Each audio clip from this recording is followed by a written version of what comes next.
Welcome inside Appalachia. I'm Mason Adams. This week, we go a-wassailing in Asheville, North Carolina. It's kind of like Christmas caroling, with a kick. Yeah, as you heard in the last song, we did ask for alcohol several times. Okay. Do you want alcohol? It's not like... You guys have some cups. I've seen it. Also, family recipes bring generations together. But what happens when you've got Grandma's potato candy recipe and it doesn't have exact measurements? People are like, no, it doesn't taste that good. I was like, no, something's not right. Like, I got to get this right. And a new book explores the magical dark side of nature. But she sighs when she accepts the mycelium, as though she's traded something heavy for a puff of light. You'll hear these stories and more this week inside Appalachia.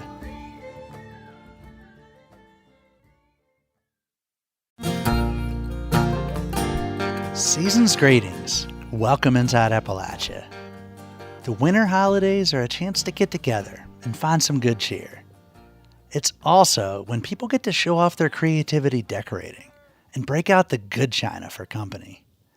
Here at Inside Appalachia, it's also a chance for us to share some of our favorite holiday stories.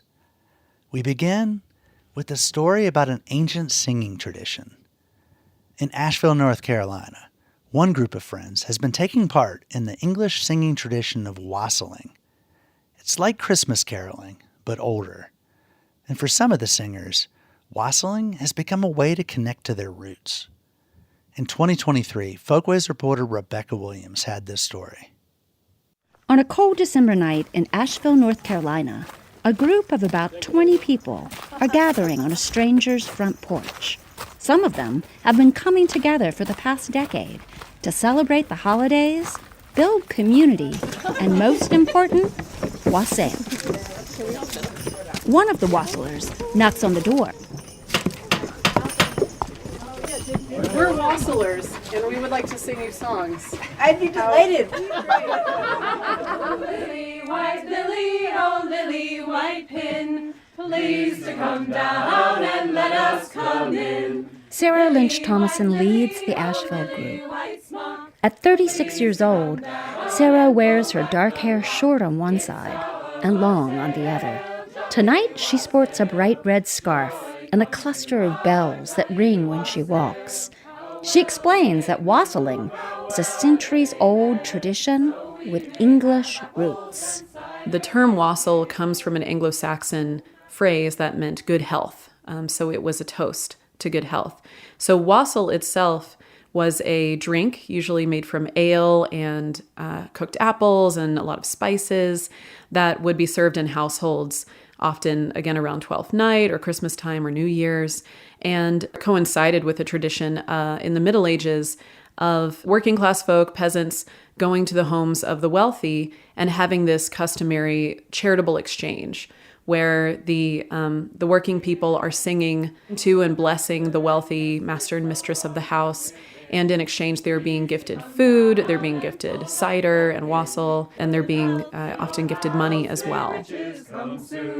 Bring us some cider, we'll drink down. Tonight's wassailers don't ask for money, but after singing at a house decorated with bright holiday lights, they do ask for another gift. Yeah, as you heard in the last song, we did ask for alcohol several times. Okay. Do you want alcohol? It's not like... You guys have some cups. I've seen it. Whistling isn't your typical round of Christmas caroling. It's more mischievous. And that's something that the Asheville group takes very seriously. This was a really fun and rowdy tradition, and it eventually got displaced by caroling in the Victorian era. You know, it was considered kind of too rambunctious by the emerging culture. And so the spirit of what we're trying to return to is that kind of raucous, fun feeling of these strangers with a party showing up at your door. And a little more liquor won't do us no harm.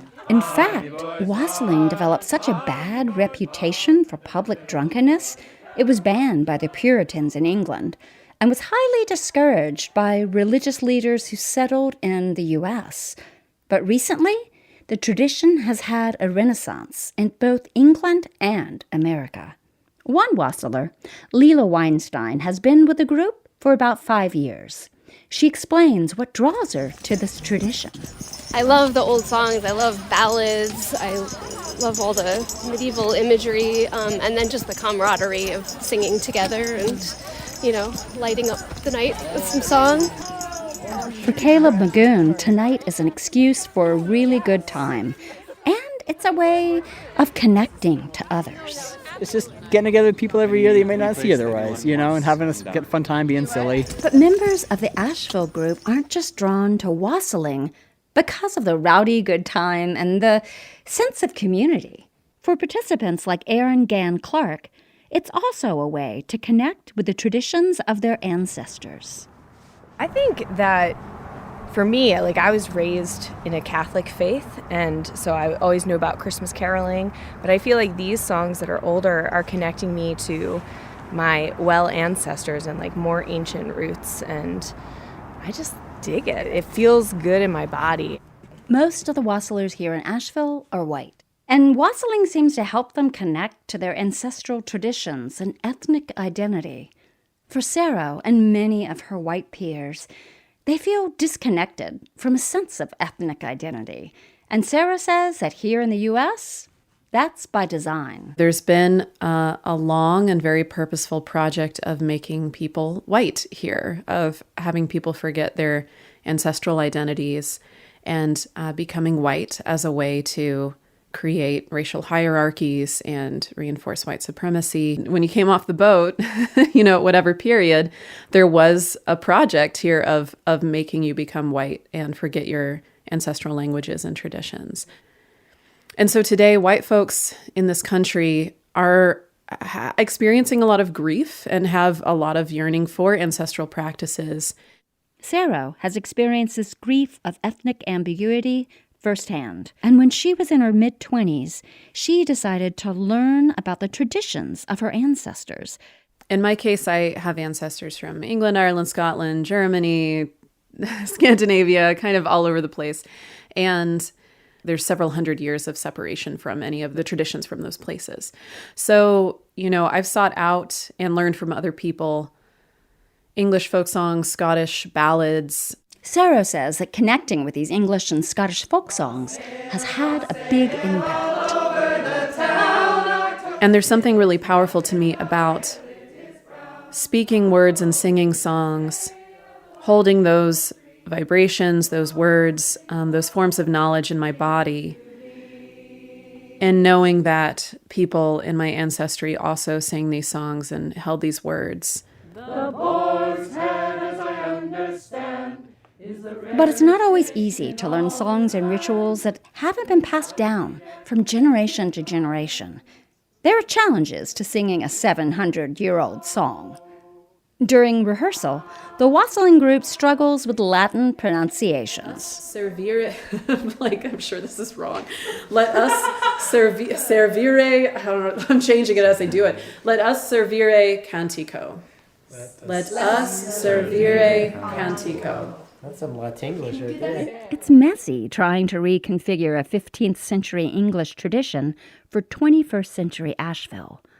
But Sarah says that it's important that white folks make the effort to learn about their ethnic identities and the practices of their ancestors. When we aren't able to connect to those practices, we end up appropriating and attaching to other cultures, indigenous cultures and African American cultures. And it's really important to understand that in indigenous history here and in African American history, song and dance traditions and many spiritual traditions were illegal for a very, very long time.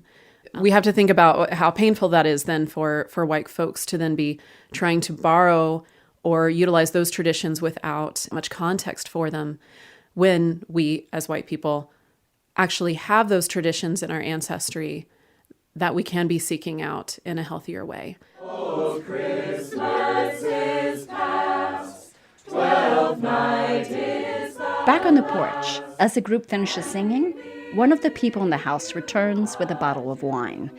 And one of the wassailers, Rochelle, slips on a costume that looks like it's made out of red and blue rags. She's wearing a wreath on her head that's wrapped in fake ivy with battery-operated candles on top. Our sure cue, that were no longer in the Middle Ages. Spirit of earth and night, traveling. The spirit of the new year emerges from behind the singers and dances up to the owners of the house to make a toast. Did everyone get wine?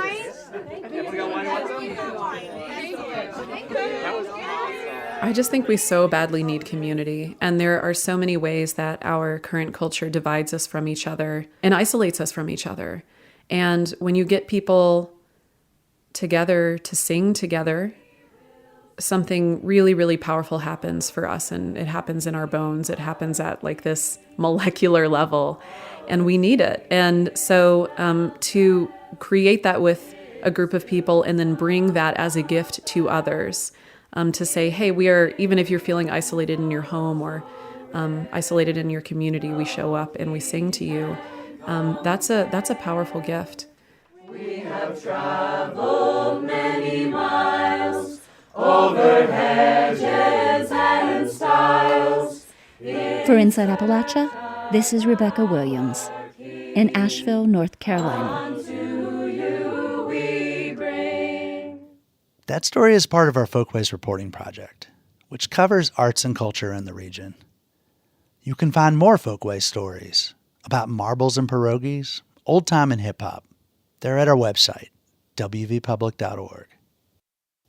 Holiday music isn't just for humans. In 2019, former Inside Appalachia producer Roxy Todd traveled to a farm in Bluefield, Virginia.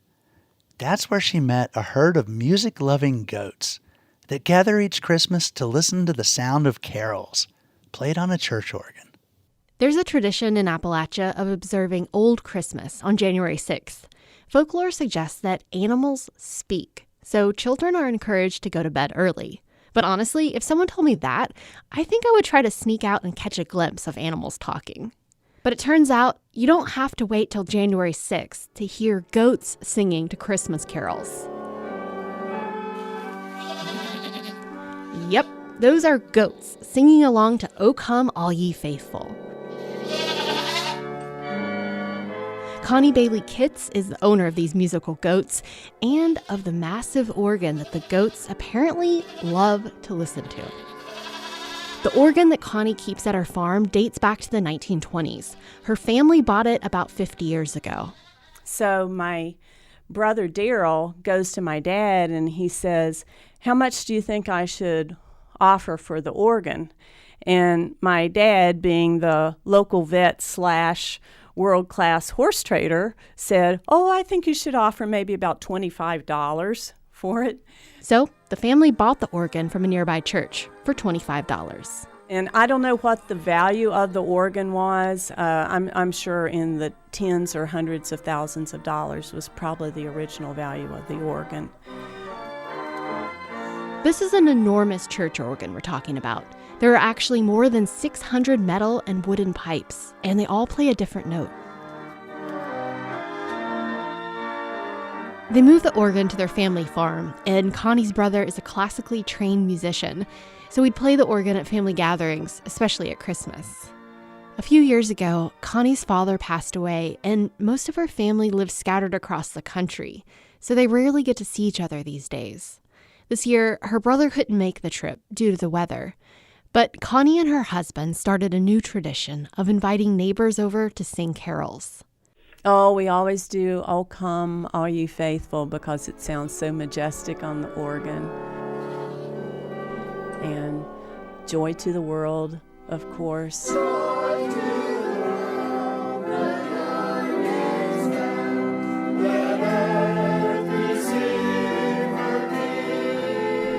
Hark the Herald Angels Sing.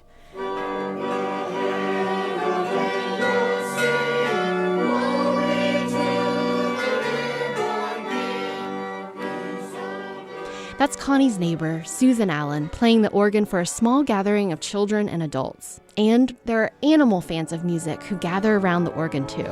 Yeah, if they hear the music playing, they just immediately, they'll come down from the field when they hear the organ. And the organ's really, really powerful. If you open the door, you can hear it like, 300, 400 feet away from where it is.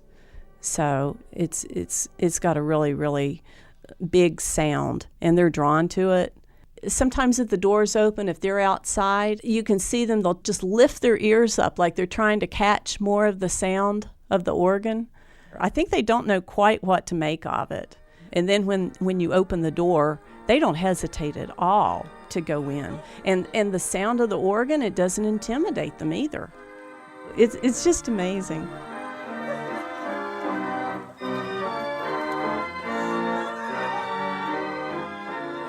Connie also runs a small Airbnb, which at times does attract guests from as far away as Russia. She had a guest a few years ago who plays percussion for the Moscow Philharmonic, and he sat down to play the organ and entertain the goats. But the goats actually don't seem to mind who's playing the organ. They just love the music. Here they are singing along as one of Connie's neighbors, Jim Bartlett, plays Joy to the World.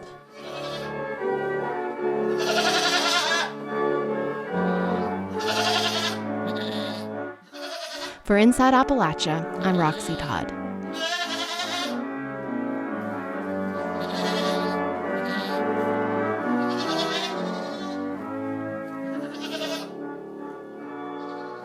Communion wafers are an important part of church traditions. After the break, 2 West Virginia chefs are pairing them with apple butter for an unexpected appetizer. You're Inside Appalachia. I'm Mason Adams.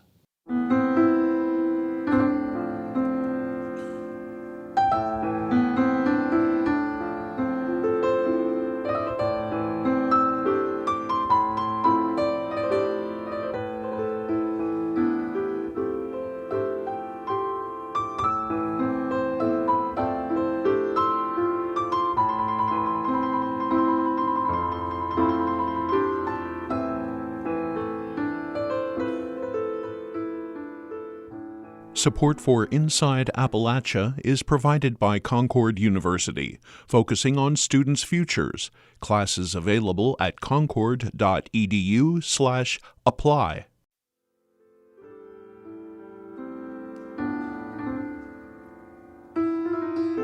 A lot of stories in this week's episode come from our Folkways reporting project, like this next one. Mike Costello and Amy Dawson are the husband and wife duo behind Lost Creek Farm in Harrison County, West Virginia. The couple hosts farm-to-table suppers. Along with the meal, they share stories behind the recipes. To start their suppers, Mike and Amy typically begin with an appetizer that mashes up 2 food traditions from their childhoods. In 2022, Folkways reporter Margaret McLeod Leaf brought us this story. Today at Lost Creek Farm, the birds are chirping and the sun is shining over the rolling meadows. I'm here with Mike Costello and Amy Dawson, and they're giving me a tour of the farm. We visit the chickens, and Mike tells me about some of the projects they're working on. We're building a fruit orchard. There were some apple trees here on the farm when we moved in, some pear trees, a lot of wild fruit, a lot of wild blackberries, elderberries, raspberries, those kinds of things. Mike and Amy have lived on this land for 6 years, but it's been in Amy's family for close to 150 years. Amy learned a lot about working a farm when she would come to visit her grandparents. Growing up, my family always had a big garden, and we always would can. And so most of my summers were spent essentially doing food prep. Like if you live on a farm, you just do food prep all the time and food preservation. When Mike and Amy inherited the farm, it had been neglected for years, so they devoted themselves to getting the farm back in working order. The couple raised meat rabbits and laying hens. They foraged for foods in the surrounding woods. They raised vegetables from heirloom seeds entrusted to them by community members. And they've got their fruit orchard. Mike takes me down below the vegetable garden and chicken yard to the orchard. Yeah, a lot of these trees that we have down here are little regional varieties of apples. Yesterday we grafted 21 trees that will go into the orchard. We'll plant them later this year. The couple will use these apples for a few different things, including apple butter. Amy says the apple butter is caramelized and tastes sweet. Mike likes to play around with flavors and adds bourbon and sage to hit some fiery and herby notes. For Amy, making apple butter takes her back to her childhood. Apple butter was the first experience that I had that I remember. As a family, we would always can, and it being kind of a community. Like, it wasn't just my family that did it. It was friends and, extended family would come and make the apple butter in the fall. The seasonal ritual of making apple butter helped Amy understand the connection between food and community. It's a daunting task to peel, core, and chop bushels of apples and then stir them for hours over heat before canning. If ever an event called for community effort, it's one like this one, and time spent cooking with large groups of neighbors and friends is as social as it is productive. Amy isn't the only one of the couple to grow up with memories of cooking and community. Mike grew up in Elkview, West Virginia, and he often accompanied his grandmother to Emmanuel Baptist Church to make communion wafers. Something I have a lot of fond memories of when I was a kid was her and the other elderly women in the church making communion wafers on Thursday and Friday mornings for Sunday service. And she would take my brother and I down there on those mornings, and we would sort of watch all these women rolling out these big sheets of dough and making these communion wafers. As an adult, Mike had put the wafers out of his mind until he discovered his grandmother's recipe. When my grandma died, I got her recipe collection, and I found this recipe in there for those communion wafers. For Mike, the significance of this recipe has little to do with religion. We did not go to church with my grandma on Sundays, so I never had any sort of idea of the religious significance of them. I just thought they were this tasty kind of snack, I kind of forgotten about them. Discovering the recipe brought back memories for Mike. What came to mind for me was, that image of all those women making those communion wafers, and how it sort of represented to me the first memory that I have of people here or anywhere else making food as a community. In their work today, Mike and Amy have merged these two traditions and are sharing them with others. Last year, they made an online video tutorial of how to make the wafers. In the video, Mike dips a small knife into a jar of their apple butter and spreads it on a crispy cracker for Amy. Did you try it yet with this apple butter? Yeah, that's really good. I love it. It's kind of funny that we snack on communion wafers so much. It's hilarious. Nobody ever believes us. They're so good. People who know us or are familiar with our work know that we love to hone in on the stories behind the food that we make. And that's what makes these communion wafers so special to us. The recipe itself is simple. In the video tutorial, Mike and Amy put the ingredients together using a straightforward ratio. So then we'll add our water. Again, 4 parts, 1 part, 1 part. So we use 1 cup of flour. We're using 1/4 cup of water, 1/4 cup of oil. And it comes together pretty quickly. And you want it to be a nice even dough. It won't be sticky. Everything, if you get the ratio right, everything will come together and it'll clean the side of the bowls. In the recipes for both the apple butter and wafers, there's one ingredient that isn't tangible, but is just as important as the others. It's the group effort aspect of these recipes, the shared ritual of making food together. For Mike, this is especially true for the communion wafers. So I love to put those crackers on a plate to open our events when you can consume that at the dinner table and can consume the story that goes along with it. You're connecting with people, and you're connecting with thousands of years of history and all of the hands and all of the communities that it has passed through to get to that point. The apple butter and communion wafers are symbolic of the dinner events themselves, a place where people come together around Appalachian foods and traditions. Arriving at the farm, guests are greeted with music and a warm fire burning outside. Under string lights and bright stars, folks are seated around the communal table, some meeting for the first time. Some of the foods served are simple, like apple butter and communion wafers. But there's more to it than that. If you just look at the ingredients, you look at the recipes, apple butter on a cracker is not that big of a deal, right? But to us, there's so much meaning packed into it. Part of that meaning is the communities of people who have shaped these two food traditions, and the new communities Mike and Amy are creating at Lost Creek Farm. For Inside Appalachia, I'm Margaret McLeod Leaf in Harrison County, West Virginia. A lot of families have tried and true holiday recipes. It might be an aunt's fruitcake or an uncle's New Year's punch. Some of my relatives were recently trying to figure out how to replicate my late grandma's rum balls. If you're lucky, these treasured family recipes get passed down. Sometimes they're written on old note cards or stashed in loose-leaf cookbooks. These recipes can be a way to connect to the past. Thing is, not all of them use exact measurements. So how do you know you're getting the mix right, especially if you've never tried it? For Brenda Sandoval in Harpers Ferry, West Virginia, an old family recipe involves some trial and error and an assist from a cousin. In 2023, Capri Cafaro brought us this. Brenda Sandoval has been making her grandmother's potato candy recipe for years. Today, she's peeling just one potato to make her next batch. This is going to be a little batch today. Brenda is a striking woman with long dreadlocks and intricate tattoos adorning her arms. She tells me about the day she discovered her grandmother's potato candy recipe. I came across the recipe in some recipe books my aunt had given me that were my grandmother's that she had been holding on to. I found this recipe. It was her handwriting on a piece of paper, and it was pea period candy. So the two pea ingredients were the potato and the peanut butter and the confectionate sugar, but she had a side note of things that she added, which were salt, milk, and vanilla. Like many handwritten recipes, Brenda's family potato candy recipe did not use units like cups or teaspoons.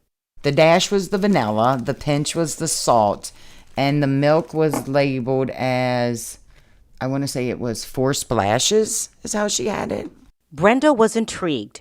She wanted to see if she could recreate the recipe. Of course, the first couple of times I'm making it, I'm just literally with the milk jug, just like splashing it over it, and it didn't work. But Brenda had never eaten her grandmother's potato candy, so she wasn't sure what it was supposed to taste like. Family members who tried those early batches said it didn't taste quite right. Something was missing. It just did not. People were like, no, it doesn't taste that good. I was like, no, something's not right. Like, I got to get this right. So Brenda set out on a mission to make her grandmother's potato candy recipe taste like the real deal. And getting it right wasn't easy. Okay. Brenda was chasing a taste memory. Eventually, she enlisted a family member in the pursuit. As you're tasting it, you're trying to match it to what, like, Grandma's was back when you were little and everyone goes over to Grandma's on Christmas Eve. That's Valerie Bovey. She's Brenda's cousin. And unlike Brenda, Valerie actually tasted her grandmother's potato candy. She remembers how it tasted when she ate it on Christmas Eve. That's the flavor you got to try to find, which is hard to explain exactly what that flavor is, but it's definitely that Grandma's house Christmas Eve flavor. Brenda and Valerie worked together closely, Valerie tasting each batch and Brenda adjusting the ingredients based on Valerie's feedback. She trusts me that I know what it should taste like, and like I let her know when it is good, and she's just like really happy that, you know, she's accomplished that same taste. Their collaboration worked. Brenda's determination and Valerie's taste memory led to a breakthrough. She was like, no, this is right. Whatever you did, keep doing this. Potato candy is a food icon across Appalachia. It became popular during the Great Depression because it was cheap and easy to make. This sugary sweet confection is usually composed of just 3 inexpensive ingredients: peanut butter, powdered sugar, and of course, potatoes. The candy looks like a reverse pumpkin log, with a brown swirl of peanut butter wrapped in the white, pasty potato mix. When it's sliced, some people say the pieces look like pinwheels.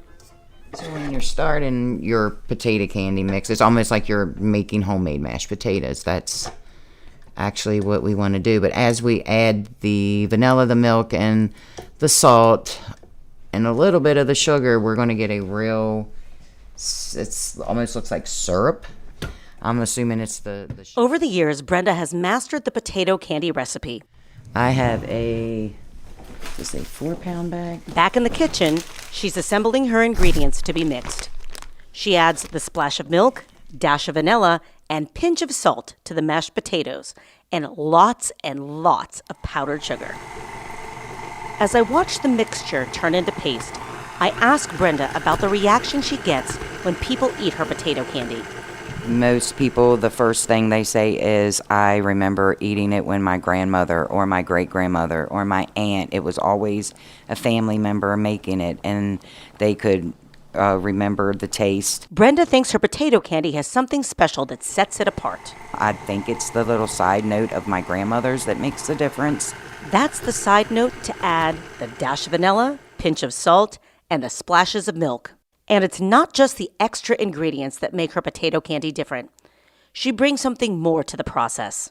I like to take my time and think about my grandmother or my ancestors as I'm baking it, and I think maybe it's coming from the heart. It's just very emotional sometimes. It's clear that potato candy is more than just a sweet treat to Brenda. It's about sustaining tradition and holding on to family memories. I want it to go to someone, at least even if they don't make it, just have the recipe. Just pass the recipe down. Like maybe further down, generations down, someone will want to make it. Brenda's cousin Valerie is doing her part to keep their family's potato candy tradition going. She wants to keep those taste memories alive for future generations. Because my kids are such fans of it. I want to make sure that I get the recipe down pat so that I can make it with my kids and my now grandchildren. And I just want us to be able to all get together, have good family memories, have fun making it together, and enjoying it together. For Inside Appalachia, I'm Capri Cafaro.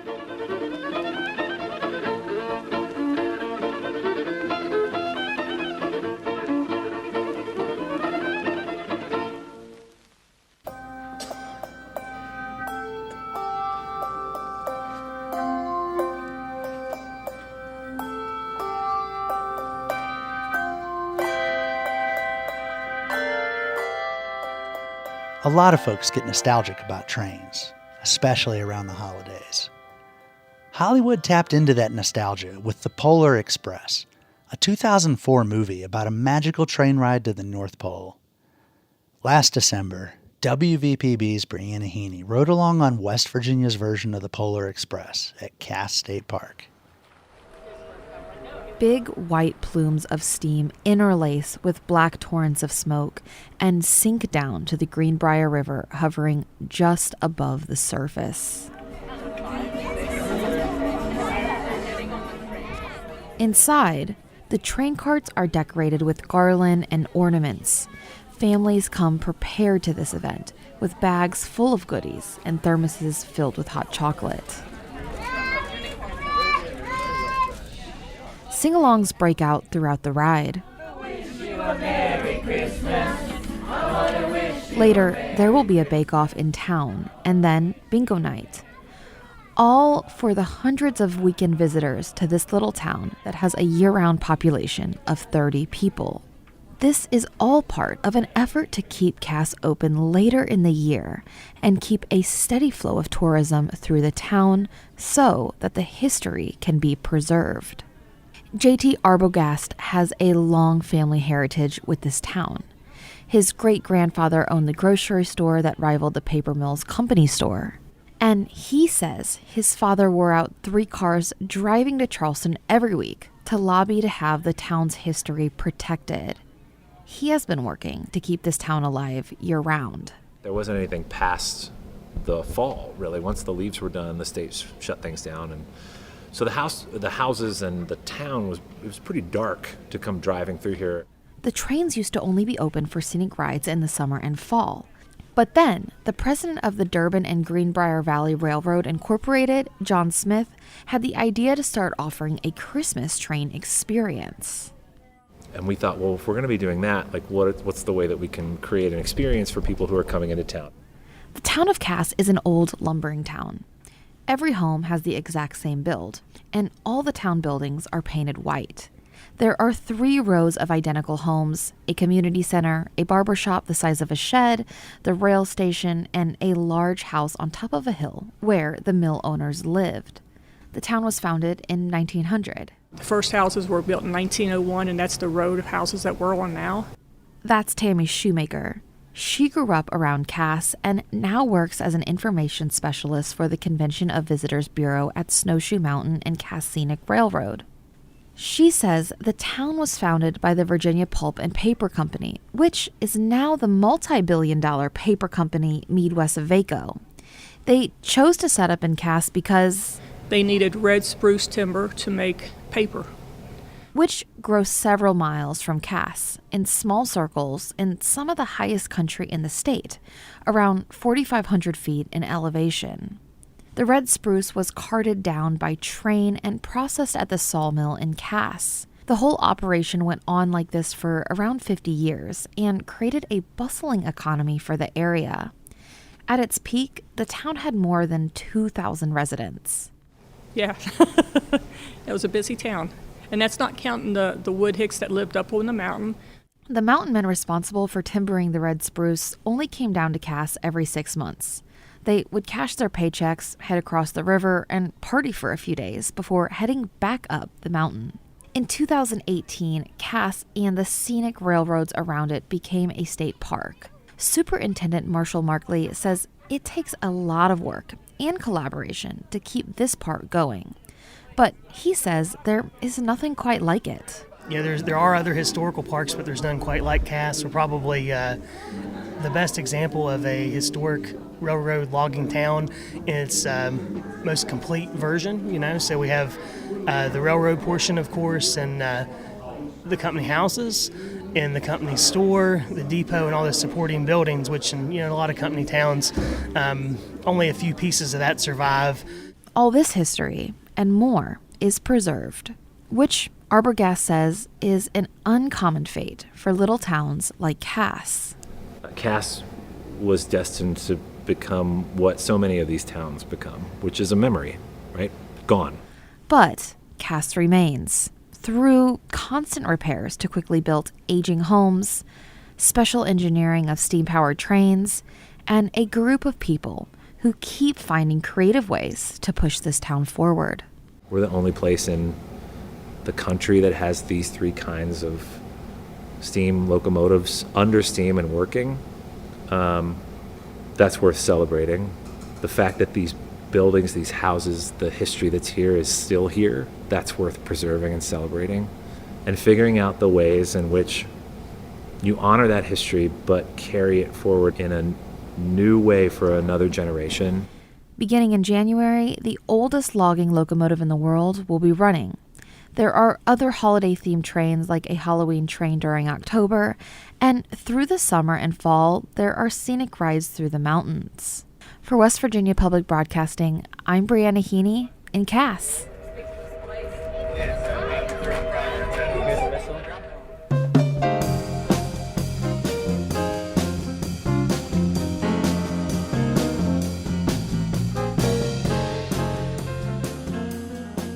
Buying a refurbished smartphone instead of a new one can reduce the environmental impact up to 91%. That's according to the Penn Environment Research and Policy Center. The center has a shopping guide that includes tips on where and how to buy refurbished phones, laptops, and tablets at reduced prices. The Allegheny Front's Carol Holsopple spoke with Penn Environment's Belle Sherwood about the case for buying used.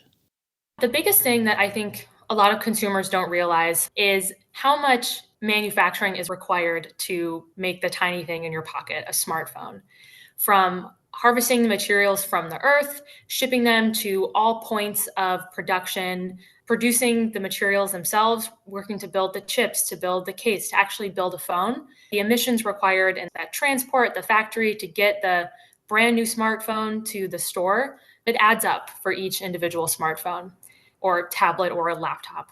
So when you buy refurbished, you're preventing an entirely new, unnecessary process from happening again. You're taking a phone, a laptop, a tablet that has already had a climate impact, yes, but you're preventing doing it again, essentially. Is there a standard for the word refurbished or previously owned? The short answer is no. So refurbished, like new, open box are a couple different terms you'll see used in this refurbishing space. And they can mean very different things. So we always encourage people, as outlined in the guide, to just check the item as soon as you get it.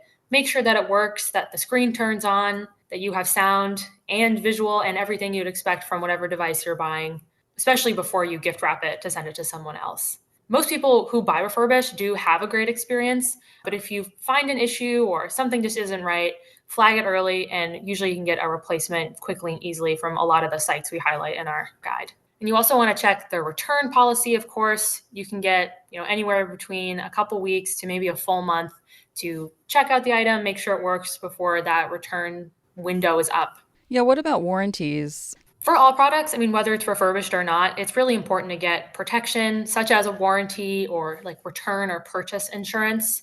A lot of refurbishers will actually have a standard 1-year warranty. Of course, that's dependent on the site you go to, but this is actually sometimes longer than the warranties you'll get on a brand new item itself. Do you think that there's a stigma around giving gifts that are refurbished or used? Absolutely.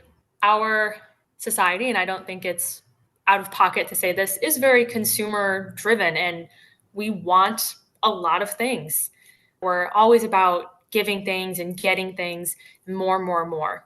But when you have something that works, that can be repaired to make it work better, or to buy something used that's still going to satisfy everything you need from the product, it just won't have whatever the minute latest update is, you're still getting everything you need, but at a better price for yourself and less of a cost to the earth. That's perhaps why it's called refurbished and not used, because a lot of people don't want to buy used items. But I don't know, the way I've seen it, thrifting's very much back in style here. We can just expand it to electronics. For more about the shopping guide from Penn Environmental Research and Policy Center, visit the Allegheny Front. Most people head out into nature during the day, but there's a whole world out there waiting to be discovered during the night. Leanne Henyon is an author from Boone, North Carolina. Her new book is about what happens after the sun goes down. It's called Night Magic: Adventures Among Glowworms, Moon Gardens, and Other Marvels of the Dark. Producer Bill Lynch spoke with Henyon about staying up late and not so late to see wonders.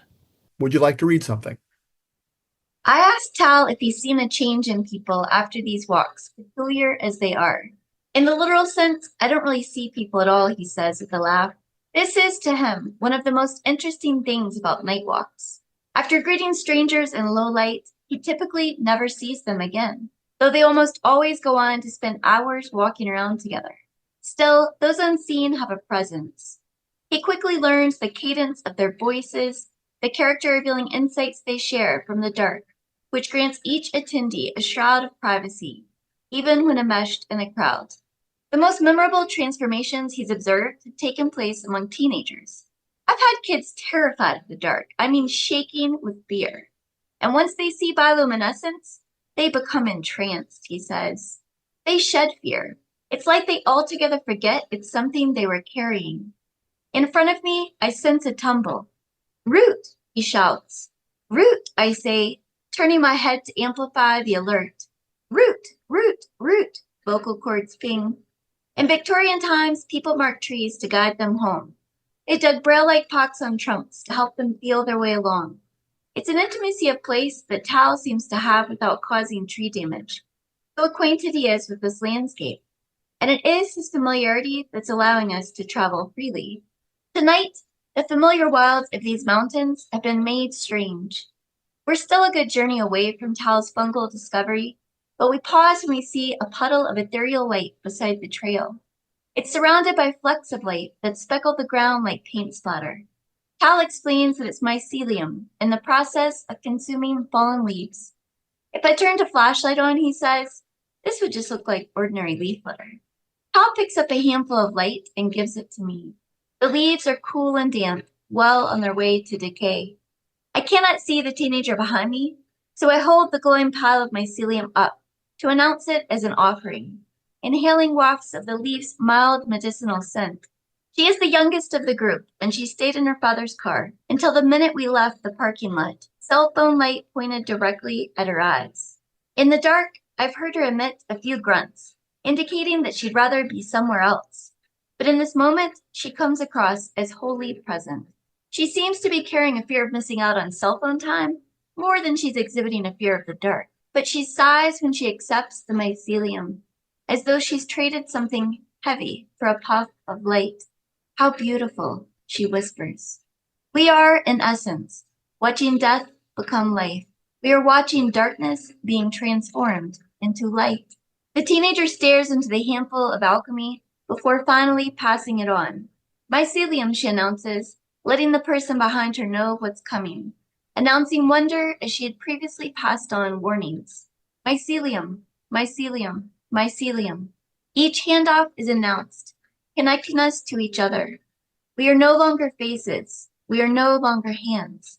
We are all part of the darkness. Because in this forest, the glow of this leaf litter is all that visibly exists. It moves through the night, tracing the path of our voices, like a luminescent cloud pushed by invisible winds. So a book about the dark, like the magical aspects of the dark, the kind of almost romantic notion of nature. How did you get to this? Well, so the book was inspired in part by a magazine piece that I wrote for the Washington Post magazine. I did a piece about the synchronous fireflies of Great Smoky Mountains National Park. So, a lot of people are familiar with these fireflies. I had been familiar for years, and I'd always wanted to go see them, but I never made it down. So I finally did. And I think when I pitched this story, I said something along the lines of, I am going to go and I am going to find light rising as a form of hope in dark times.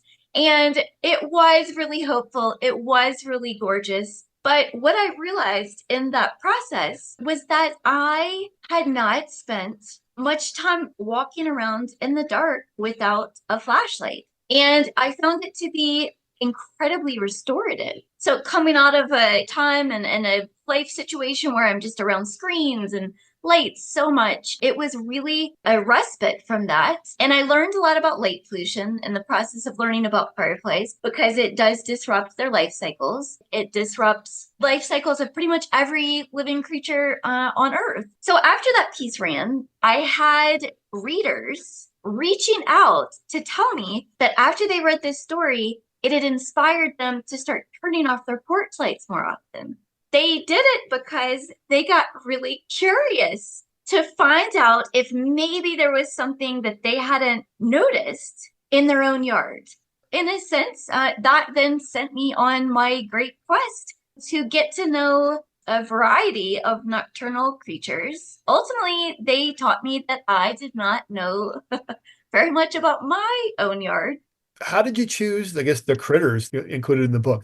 So many critters. Well, it kind of starts, there are a few that I kind of isolated out, like as this is what I'm going in search of. And then of course, in the process of going in search of these creatures, I end up encountering, things that I couldn't have imagined. So I'm not sure each one sort of just came to me, maybe each one's something that I'd always had an interest in. I kind of had a vague notion about this, but it's salamander migration that takes place in the spring. This was an opportunity to say, how do you figure out where spotted salamanders are migrating? And owls, I actually set out, I wanted to have an encounter with a saw-whet owl, and I still would really love to have an encounter with the saw-whet owl. But in the end, I ended up spending a good bit of time with a family of screech owls. Glowworms, I did not know they existed. It was actually looking for fireflies that I ended up encountering glowworms for the first time in southern Appalachia, one of the few places on Earth that neon blue glowworms exist. And yeah, spoiler alert, these are some of the things I found in my own neighborhood. So bats and then foxfire. I loved going out in search of bioluminescent mushrooms. It blew my mind to consider, we have fields of flowers in daylight, but there are just entire night blooming landscapes. It's like doubling the known world. So that was fantastic. And then ultimately I ended up, after spending time with all of these species, I did write a chapter about humans, to think about the human relationship to darkness and the human relationship to light, which really has changed exponentially over just a few generations. How difficult was it to get out there to find these things or to encounter these things at night? we tend to think of light and dark as kind of like light switch on, light switch off. That's the electrified world that we kind of live in indoors. But, outside and in natural cycles, there is an absolute easing of darkness and an easing of light. And so dusk and dawn are fantastic times to, witness activities that you can't see, in the middle of the day, like night blooming flowers, for instance. But, a lot of the other species were not, at 3:00 in the morning. I mean, just evenings instead of like watching Netflix or something. Like instead I was wandering, around outside with no lights, which again, restorative. It was like this unexpected respite really from the daily activities of an electrified and virtual culture. That was North Carolina author Leanne Henyon speaking with Bill Lynch. Her book is Night Magic: Adventures Among Glowworms, Moon Gardens, and Other Marvels of the Dark. It's published by Algonquin Books of Chapel Hill.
Till next time, thanks for joining us as we journey throughout Appalachia. Our theme music is by Matt Jackford. Other music this week is provided by the Sycamores, Bob Thompson, the Capella Bell Choir, and Bella Fleck and the Flecktones. Bill Lynch is our producer. Xander Alloy is our associate producer. Our executive producer is Eric Douglas. Kelly Libby is our editor. Our audio mixer is Patrick Stevens. We had help this week from Folkways editor Nicole Musgrave. You can find us on Instagram @InAppalachia. You can also send us an email to insideappalachia@wvpublic.org. Visit wvpublic.org/InsideAppalachia to subscribe or stream all of our stories. Or look for Inside Appalachia on your favorite podcast app. Inside Appalachia is a production of West Virginia Public Broadcasting.